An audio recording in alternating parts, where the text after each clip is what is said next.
ಕೊಟ್ಟಿದ್ದಾರೆ ಸರ್. ನೋಡಿ ಇವರೇ, ಧರ್ಮೇಂದ್ರ ಪ್ರಧಾನ್ ಅವರ ರಾಜೀನಾಮೆ ಆತ್ಮಸಾಕ್ಷಿಯ ರಾಜೀನಾಮೆ ಅಲ್ಲ, ಬಲವಂತದ ರಾಜೀನಾಮೆ. ನಿನ್ನೆ ಅವ್ರ ಲೆಟರ್ಸ್ ಭಾಳ ಸ್ಪಷ್ಟವಾಗಿ ಓದಿ ಹೇಳಿದ್ದೀನಿ ನಿಮಗೆ. ಏನು ದೇಶದ್ರೋಹಿ ಶಕ್ತಿಗಳು ಒಂದಾಗಬಾರ್ದು ಅಂದ್ಬಿಟ್ಟು ನಾನು ರಾಜೀನಾಮೆ ಕೊಡ್ತಾಯಿದ್ದೀನಿ ಹೊರತು ನಾವು ಹೊಣೆಗಾರಿಕೆ ತೊಗೊಂಡು ರಾಜೀನಾಮೆ ಕೊಡ್ತಾ ಇಲ್ಲ ಅಂತಲೇ ಭಾಳ ಸ್ಪಷ್ಟವಾಗಿ ಲೆಟ್ರಲ್ಲಿ ಉಲ್ಲೇಖಿಸಿ. ಏನೇ ಇರಲಿ, ಅದು ಮೊದಲನೇ ಹೆಜ್ಜೆ.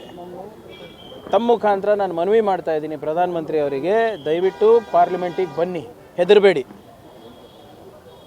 ಶಿಕ್ಷಣ ನೀತಿಗೆ ಏನು ಸುಧಾರಣೆ ತರ್ತಾ ಇದ್ದೀರಾ ಆ ನೀಲಿ ನಕ್ಷೆಯನ್ನು ಇಡಿ, ಒಂದನೇದು.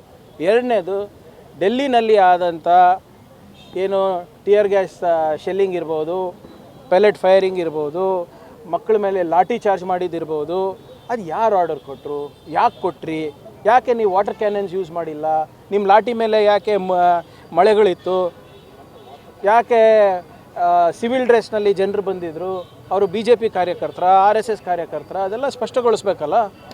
ಅಮಿತ್ ಶಾ ಅವ್ರ ಮೌನ ಮುರಿಬೇಕಲ್ಲ. ಲಕ್ಷಾಂತರ ಜನರು ಡೆಲ್ಲಿನಲ್ಲಿ ಬೀದಿಗಿಳಿದಾಗ ಹೋಮ್ ಮಿನಿಸ್ಟರ್ ಅವ್ರು ಏನು ಮಾಡ್ತಾಯಿದ್ರು ಅದನ್ನು ಕೂಡ ಬಂದಲ್ಲಿ ಸ್ಟೇಟ್ಮೆಂಟ್ ಕೊಡಲಿ, ಚರ್ಚೆ ಆಗಲಿ. ಸೊ ಇದು ಮೊದಲನೇ ಹೆಜ್ಜೆ ಅಷ್ಟೇ. ಇನ್ನು ಸುಧಾರಣೆ ಮಾಡೋದಿದೆ, ಇನ್ನೂ ಕೂಡ ಅವರು ಹೊಣೆಗಾರಿಕೆ ತೊಗೊಳೋದಿದೆ.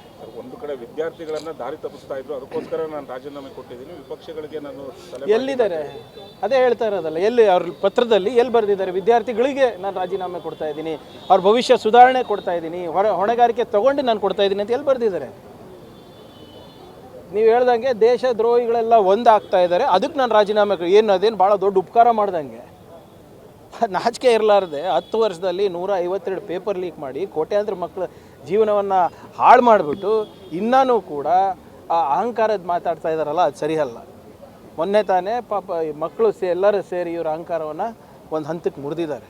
ಇವ್ರು ಇದೇ ಅಹಂಕಾರವನ್ನು ಇಟ್ಕೊಂಡು ಹೋಗ್ತಾ ಇದ್ದರೆ ಅವ್ರಿಗೆ ಉಳಿಗಾಲ ಇಲ್ಲ. ಸರ್, ಇದೇ ರೀತಿ KPSLಲ್ಲೂ ಆಗಬೇಕು ಅಂತ ಸರ್. KPSL ವಿದ್ಯಾರ್ಥಿಗಳು ಐ ಆಮ್ 100% ವಿತ್ ದೆಮ್. ನೋಡಿ ಇವರೇ, ನಿಮ್ಗೆ ಗೊತ್ತಿದೆ, ನಾನು ವಿರೋಧ ಪಕ್ಷದಲ್ಲಿ ಇದ್ದಾಗ ನಂದು ಸ್ಟ್ಯಾಂಡ್ ನಿಲುವು ಏನಿತ್ತು ಅದು ಈಗಲೂ ನನ್ನ ಅದೇ ನಿಲುವು ಇದೆ. ಈಗಲೂ ಕೂಡ ಅದೇ ನಿಲುವಿದೆ.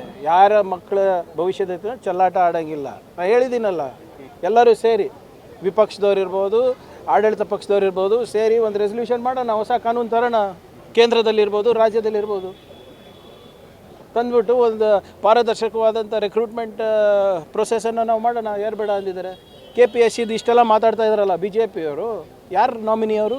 KPSC ಚೇರ್ಮನ್ ಅವರು ಯಾರು ನಾಮಿನಿ? ಕಾಂಗ್ರೆಸ್ ಪಾರ್ಟಿದ, ನಮ್ಮ ಸರ್ಕಾರದ? ಆಮೇಲೆ KPSC ಚೇರ್ಮನ್ನಿಗೆ ಹೈಕೋರ್ಟ್ನಲ್ಲಿ ಡಿಫೆಂಡ್ ಮಾಡ್ತಾ ಇರೋದು ಯಾರು? ವಕೀಲರು ಯಾರು? BJP ಅವರ ಒಬ್ಬ ಆಫೀಸ್ ಬೇರರು, ಅವ್ರ ಕಾರ್ಯಕರ್ತರು. ಅಂದರೆ ಇದೆಲ್ಲರೂ ಒಂದೇ ಅಲ್ಲ. ನಾಮಿನೇಷನ್ ಚೇರ್ಮನ್ನು BJPದವರೇ, ಅಲ್ಲಿ ಯಾರು ಡಿಫೆಂಡ್ ಮಾಡ್ತಾ ಇರೋದು ಹೈಕೋರ್ಟ್ನಲ್ಲಿ KPSC ಚೇರ್ಮನ್ನಿಗಿರ್ಬೋದು ಅಥವಾ ಅವ್ರ ಕುಟುಂಬದವರಿಗಿರ್ಬೋದು, ಅವರು ಕೂಡ BJPಯವರ ಲೀಗಲ್ ಸೆಲ್ದವ್ರೆ. ಅಂದರೆ ಇದು ಸುಮ್ಮನೆ ಇದು ಮೊಸಳೆ ಕಣ್ಣೀರು ಅಷ್ಟೇ ಇವ್ರದ್ದು. ಓಕೆ, CM ಅವ್ರು ಮಾತಾಡಿದ್ಮೇಲೆ ಆಯ್ತಲ್ಲ. ನಾನು ವಿಜೇಂದ್ರ ಅವ್ರಿಗೆ ಆಹ್ವಾನ ಮಾಡಿದ್ದೀನಿ, ನೋಡಿಲ್ವ ನೀವು? ನಾನು ಎಷ್ಟು ಅಸಮರ್ಥ ಇದ್ದೀನಿ ಅಂದ್ಬಿಟ್ಟು ತೋರಿಸ್ಲಿಕ್ಕೆ ವಿಜೇಂದ್ರ ಅವರಿಗೆ ಫ್ರೀಡಮ್ ಪಾರ್ಕಿಗೆ ಹೋಗೋಕ್ಕೆ ಹೇಳಿ. ಇವತ್ತೆಲ್ಲ ಸೇರ್ತಾ ಇದ್ದಾರೆ, ಒಂದು 8-10 ಸಾವಿರ ಜನ ಸೇರ್ತಾ ಇದ್ದಾರೆ ಅಲ್ಲಿ. ಧರ್ಮೇಂದ್ರ ಪ್ರಧಾನ್ ಅವ್ರ ಬಗ್ಗೆ ಈ ರಾಜೀನಾಮೆಯನ್ನು ಆಚರಿಸಲಿಕ್ಕೆ ಹೋಗಿ ನೋಡೋಕೆ ಹೇಳಿ ವಿಜೇಂದ್ರ ಅವರಿಗೆ. ನಾನು ಲಾಯಕ್ಕೋ ನಾಲಾಯಕ್ಕೋ ಅದೆಲ್ಲ ಸೆಕೆಂಡ್ರಿ. ಫಸ್ಟ್ ನೋಡೋಕೆ ಹೇಳಿ, ರಾಜೀನಾಮೆ ನಾನು ಕೊಟ್ಟಿಲ್ಲ, ಧರ್ಮೇಂದ್ರ ಪ್ರಧಾನ್ ಕೊಟ್ಟಿರೋದು. ಲಾಯಕ್ಕು ಯಾರು ಅಂತ ಅದರಲ್ಲೇ ಗೊತ್ತಾಗ್ತದೆ. I urge Mr. Vijendra to go see the efficiency of Karnataka police in Freedom Park. I challenge him. ಹೋಗಿ ನೋಡ್ಕೊಂಡು ಬರಲಿ, ಒಬ್ಬರೇ ಹೋಗಲಿ, ಅವ್ರಿಗೇನೂ ಆಗಲ್ಲ. ಅಲ್ಲಿ ಜನ ಏನಾದರೂ ಅವ್ರ ಜೊತೆ ಗಲಾಟೆ ಮಾಡಿದ್ರೆ ಅದು ನನ್ನ ಸಂಬಂಧ ಅಲ್ಲ, ಬಟ್ ಅವ್ರಿಗೆ ರಕ್ಷಣೆ ಕೊಡ್ತೀವಿ.